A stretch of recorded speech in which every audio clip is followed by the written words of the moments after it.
In the harsh crucible of the Eastern Front, the air war began as a massacre for the Soviet pilots.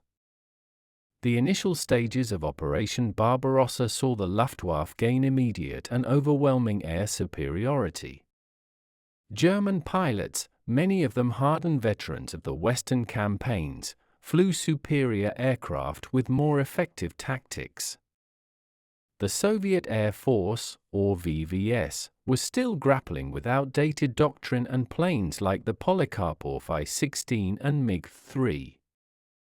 These early Soviet aircraft were slower, less maneuverable, and often poorly maintained compared to the formidable Messerschmitt Bf-109 and Focke-Wulf Fw-190. The German command openly fostered a culture of contempt for their Soviet counterparts, referring to them as mere Ivans with little skill. This superiority allowed German aces like Erich Hartmann and Gunther Rall to rack up unprecedented kill tallies with terrifying speed. For years, the vast, unforgiving skies over the Eastern Front belonged almost entirely to the cocky, confident German pilots. This era bred an air of invincibility within the Luftwaffe, a belief that no Soviet fighter could truly challenge their dominance. The very concept of a Soviet pilot outmaneuvering a German ace was considered a dark joke in the mess halls of the Jagdgeschwader. They had established a pattern of predictable engagement and effortless victory that seemed impossible to break. The early war was defined by the deadly combination of German technical superiority and overwhelming tactical experience. The heavy losses suffered by the VVS in 1941 and 1942 are a testament to this profound and brutal imbalance in power. This period of arrogance was unknowingly setting the stage for a dramatic, devastating reversal of fortune.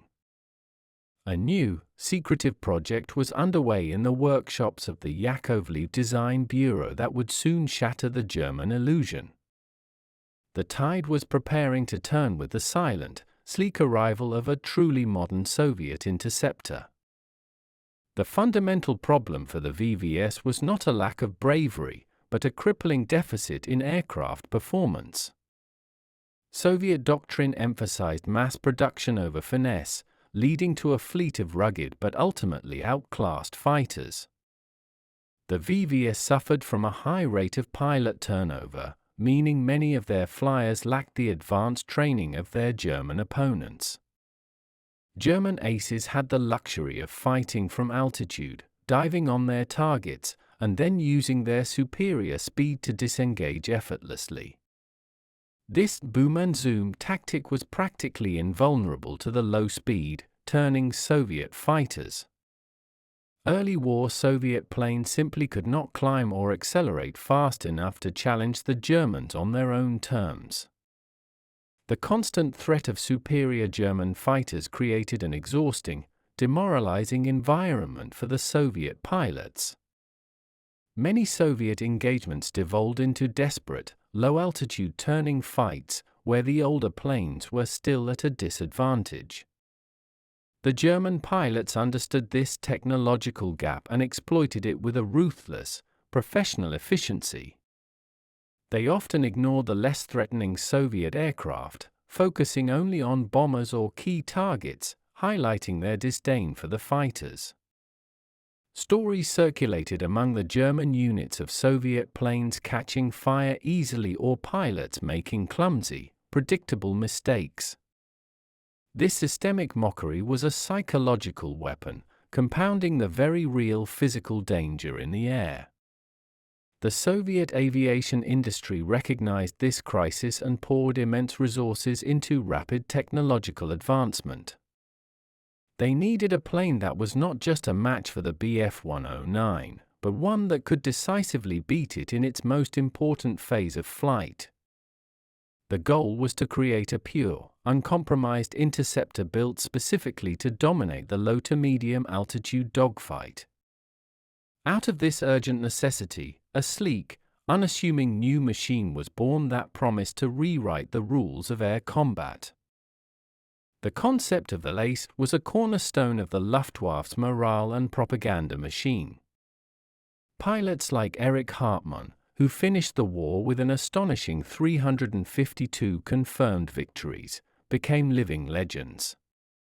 Their success was often attributed to a natural, Teutonic superiority in both skill and engineering genius. This narrative fueled an almost casual disregard for the Soviet pilots they consistently defeated in vast numbers. A common German tactic was to fly with just enough fuel and ammunition to engage, secure a few kills, and then quickly return to base. They treated the Soviet airspace as their personal hunting ground, a place where their survival was almost a certainty. Some German pilots even developed signature stunts or reckless maneuvers born purely out of overconfidence in their aircraft. The mocking tone was evident in their internal communications, where VVS pilots were frequently dismissed as incompetent pigs. This contempt led to a critical underestimation of the Soviet capacity for both learning and innovation. The German High Command, too, became complacent, slow to believe or react to reports of improving Soviet aircraft. They believed the production quality and pilot training of the VVS could never truly catch up to their own standards. This deep-seated hubris became a strategic weakness, a blind spot that obscured the true nature of the developing threat. It created a false sense of security that would prove fatal for many veteran German pilots in the coming years. The most dangerous kind of enemy is the one you refuse to take seriously until it is far too late to adjust your tactics. The arrogance of the Luftwaffe aces inadvertently sowed the seeds of their own eventual panic and widespread confusion. They were about to encounter a Soviet fighter that challenged their very notion of aerial combat physics and superiority. The Yak-3 was the culmination of the Yakovlev Design Bureau's relentless pursuit of maximum performance through minimal weight. It represented a significant evolution from its predecessor, the successful but aging Yak-1 and Yak-7 models. Engineers stripped away every ounce of unnecessary mass, utilizing a new, strong composite wood and fabric construction. They paired this ultralight airframe with the powerful Claymore VK105PF2 engine, which was highly reliable at lower altitudes. The result was an extraordinarily small, sleek, and agile fighter plane with a phenomenal power-to-weight ratio. The Yak-3 sacrificed some range and high-altitude performance in exchange for unmatched agility below 13,000 feet. This operational envelope was deliberately chosen because the majority of intense air combat on the Eastern Front occurred at lower levels. Its compact dimensions made it a difficult target to hit, while its blistering acceleration allowed it to dictate the terms of any engagement. Soviet pilots immediately recognized the massive qualitative leap the new fighter represented in their hands. The armament was effective, typically consisting of one motor-mounted cannon and two synchronized machine guns, a standard but potent array. The plane's very design was a direct, philosophical challenge to the German focus on ruggedness and heavily armed fighters. It embodied the Soviet shift towards a highly focused, purpose-built weapon to achieve tactical surprise and dominance. The Yak-3 was not intended to be an all-around multi-role fighter, but a specialized, deadly low-altitude interceptor. It was rushed into production and deployed to elite VVS units, its arrival kept as secret as possible from German intelligence. This small, elegant killer was poised to become the most feared aircraft in the Soviet inventory. The quiet debut of the Yak-3 heralded the beginning of the end for the Luftwaffe's reign of effortless terror. The critical difference the Yak-3 introduced was its sheer speed at the most common combat altitudes. Below 4,000 meters, the Yak-3 was demonstrably faster and more maneuverable than the latest German fighters. Its top speed at medium altitude could exceed 400 miles per hour, making it exceptionally difficult to catch or escape. The Yak-3's climbing rate was also legendary, enabling Soviet pilots to gain the tactical advantage of height far more quickly. For German pilots who relied on their superior speed to break away from an unsuccessful attack, this was a terrifying change. The tables had completely turned, and now it was the Soviet plane that could dictate the speed of the engagement. A Bf-109 attempting a high-speed dive and escape would suddenly find a Yak-3 staying on its tail with ease. The German advantage had always rested on the ability to choose the time and place of the fight, but the Yak-3 removed this option. If a German pilot descended into the low-altitude dogfight zone, they were immediately surrendering their speed advantage. The VVS pilots, now armed with this weapon, could finally capitalize on their own established expertise in tight-turning combat. They no longer needed to rely on desperate maneuvers but could execute coordinated, high-speed attacks with confidence. The plane's responsive controls and low wing loading made it a dream to fly for pilots trained in aerial gymnastics. This new reality forced the German pilots to change their entire approach to the Eastern Front aerial theater. The mocking tone quickly evaporated, replaced by frantic radio warnings about the new, lethal Soviet fighter. The sky had effectively been divided into two distinct zones, the high-altitude realm and the Yak-3 slaughter ground. The simple physics of the Yak-3's design had overcome years of German technological dominance. The initial reports of the Yak-3's performance were met with a blend of confusion and outright denial by German command. German pilots were suddenly encountering a Soviet fighter they could not shake, a tiny shadow that clung stubbornly to their 6 o'clock position. One legendary early encounter involved a large formation of German fighters being ambushed by a small group of Yak-3s. The Soviet pilots used their superior speed to close the distance rapidly, delivering devastating, close-range bursts of cannon fire. The speed of the attacks was so high that German pilots often did not realize what was happening until their wingmen were exploding. Within minutes, the German formation was scattered and several planes were lost to the lightning-fast assaults. Luftwaffe radio traffic began to be filled with urgent, panicky calls warning others about the little new fighter they could not identify. The German pilots initially mistook the Yak-3 for the smaller, less powerful Yak-1, which compounded their surprise and their demise. This misidentification led them to aggressively engage, thinking they held the usual advantage, only to be instantly overwhelmed. The VVS pilots were instructed to hunt in pairs or small groups, focusing on coordinated attacks to maximize the shock factor. They successfully turned the traditional German dive and climb maneuver into a deadly trap for the attackers. The sheer loss of experienced pilots in these early encounters was a blow to both German morale and unit cohesion. The new fighter was not just a threat, but a psychological weapon that eroded the German pilot's self-assurance. The era of easy kills and open disdain for Soviet airmen was brutally and definitively over. The Yak-3 had arrived on the front lines not with a whimper, but with the roar of a cannon and the shock of sudden death. Its impact was immediate, profound, and utterly devastating to the entrenched Luftwaffe superiority. The most devastating effect of the Yak-3 was the complete shattering of the German ace's professional confidence. Pilots who had survived years of aerial combat found themselves suddenly facing an aircraft they could not outclimb or outrun.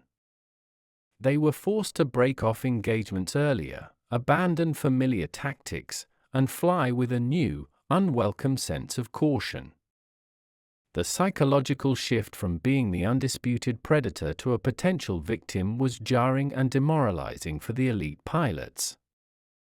Many German veteran pilots reportedly began to refuse to engage Soviet fighters below a certain altitude.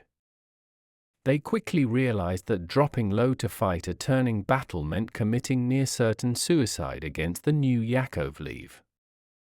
The mocking nicknames and casual dismissal of their Soviet counterparts ceased almost overnight in the German mess halls. The focus shifted from scoring kills to the increasingly difficult and complicated task of merely surviving the day's sortie. Radio chatter captured the genuine fear and desperation of German formations under attack from the nimble new Soviet interceptors. The sight of a small, sleek silhouette in the sky, even from a distance, could now trigger an immediate evasive maneuver. This forced defensive mindset drastically reduced the German ability to protect their bomber and reconnaissance missions. The loss of initiative in the air directly translated to reduced German effectiveness on the ground battlefield. The VVS, utilizing the Yak-3, had successfully managed to reverse the technical and psychological momentum of the air war. For the arrogant aces of the Luftwaffe, the skies over the Eastern Front had suddenly become a terrifying, unpredictable place. The Yak-3 was their nightmare-given physical form, a plane that thrived where they were weakest and slowest. The lessons were brutally taught in blood, confirming that technical superiority had finally shifted hands. The scale of the losses forced the German High Command to issue new, unprecedented, and humiliating tactical orders. A critical, official instruction was circulated among the fighter wings: avoid combat below 5,000 meters with the new Yakovlev. This was a formal acknowledgement of the Yak-3's low-altitude superiority and a direct surrender of that critical airspace. The order essentially handed the tactical initiative in the close support zone entirely over to the Soviet pilots. German pilots were instructed to use the brief, higher-altitude advantage of their aircraft only to attack and then immediately disengage. They were strictly forbidden from pursuing a turning dogfight, which had once been a favored method for crushing Soviet resistance. This dramatically restricted the effectiveness of the German fighters, as they could no longer linger to secure a second or third kill. It was a stark admission that the best and fastest aircraft of the Reich could not compete on even ground with the Soviet design. The new rules of engagement fundamentally altered the dynamics of air battles across the entire front. Soviet air operations became safer and more effective, while German missions were hampered by the need for extreme caution. This change also had a debilitating effect on the morale of the German ground troops, who relied heavily on close air support. The sight of their own fighters retreating from engagement was a painful sign of the shifting balance of power. The airspace over the Eastern Front was no longer a free-for-all, but a clearly delineated war zone with a Russian no-fly area. The Yak-3 had effectively drawn a line in the sky, establishing a minimum altitude for German survival. This single Soviet aircraft forced a comprehensive doctrinal overhaul in the proud and successful Luftwaffe. They had gone from mocking their enemy to issuing strict rules to avoid him in certain conditions. The reputation of the Yak-3 was so formidable that it had an effect far beyond the immediate Eastern Front. The famous French volunteer squadron, the Normandie Niemen, was re-equipped with the Yak-3 in 1944. This unit of highly skilled French pilots fighting alongside the VVS brought the lethal fighter to the Western European theater. During a deployment to the Normandy area, the French pilots engaged German planes with the new Yak-3. The unsuspecting German pilots of the Western Front were completely unprepared for this terrifyingly fast Soviet aircraft. They had been accustomed to facing Spitfires and Mustangs, but the Yak-3 proved to be a unique and devastating challenge. The smaller size and blistering speed of the Soviet fighter created instant confusion among the German pilots. One particularly telling encounter saw a large German formation break and scatter upon realizing they were engaging Yak-3s. The German commander on the ground was heard radioing his pilots to be extremely cautious and to treat the new fighter with the utmost respect. The sheer performance difference was a shock to a Luftwaffe that believed the Western Allies' planes represented the cutting edge. The presence of the Yak-3 served as a clear indicator that Soviet engineering was now on par with, or even surpassing, their own.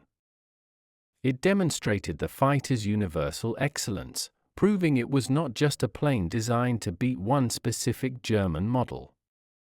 The exploits of the Normandy-Niemen pilots in the Yak-3 became a celebrated chapter in both French and Soviet military history. The reputation that began as a whisper of fear on the Eastern Front was now confirmed in the skies over France. The German war machine had to grapple with the reality that deadly innovation was now coming from the East. The surprise over Normandy underscored the Yak-3's global, game-changing impact on air combat. The true potential of the Yak-3 was maximized in the hands of the VVS's most brilliant tactical thinkers and pilots. Alexander Pokryshkin, one of the Soviet Union's most decorated aces, became a fierce advocate for the new design. Pokryshkin was not just an exceptional shot, but a revolutionary strategist who emphasized high-altitude and high-speed tactics. His earlier experiences led him to develop the famous Cuban elevator and maneuver, focusing on vertical attack to gain the upper hand. The Yak-3 perfectly complemented his tactical philosophy, providing the necessary speed and climb rate to execute his advanced strategies. He understood that the new fighter allowed Soviet pilots to finally break free from the limiting, slow-turning battles of the early war. Pokryshkin trained his pilots to utilize the Yak-3 superior acceleration to make swift, surgical strikes rather than prolonged duels. His units consistently achieved kill-to-loss ratios far exceeding the VVS average, showcasing the plane's devastating potential. The combination of a world-class strategist and a world-class fighter was simply too much for the already struggling Luftwaffe. Pokryshkin's pilots used the Yak-3 to completely dominate entire sections of the front, creating local air superiority at will.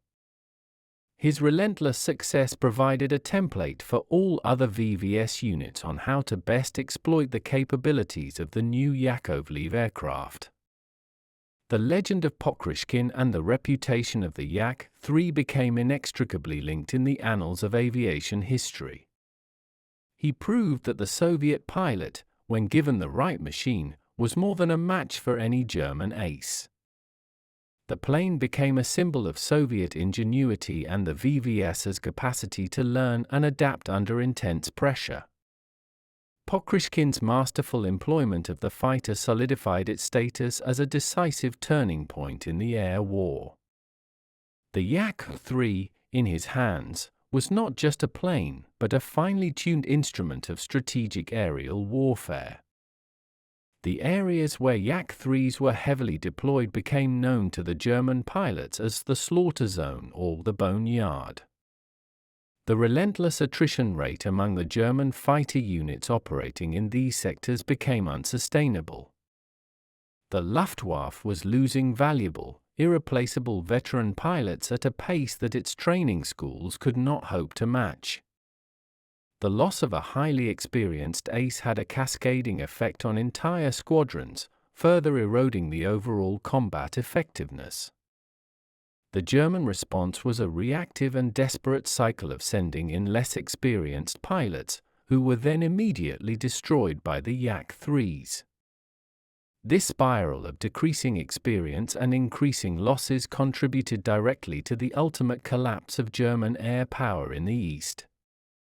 The once proud Bf-109 and Fw-190, still excellent planes, were now fighting an enemy on their own terms that they could not defeat.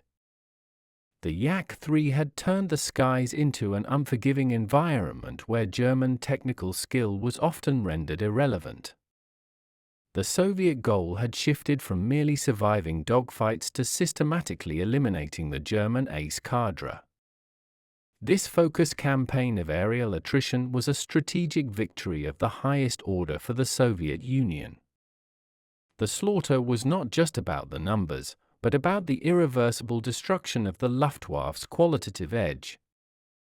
Every downed German ace was a massive blow to the German war effort, both in the air and in propaganda terms. The Yak-3 had finally exacted a terrible, bloody price for the years of German mockery and contempt. It had become the instrument of a brutal, necessary vengeance for the early losses of the Soviet Air Force. The fields and forests below were littered with the wreckage of German planes, silent testaments to the Yak-3's lethality.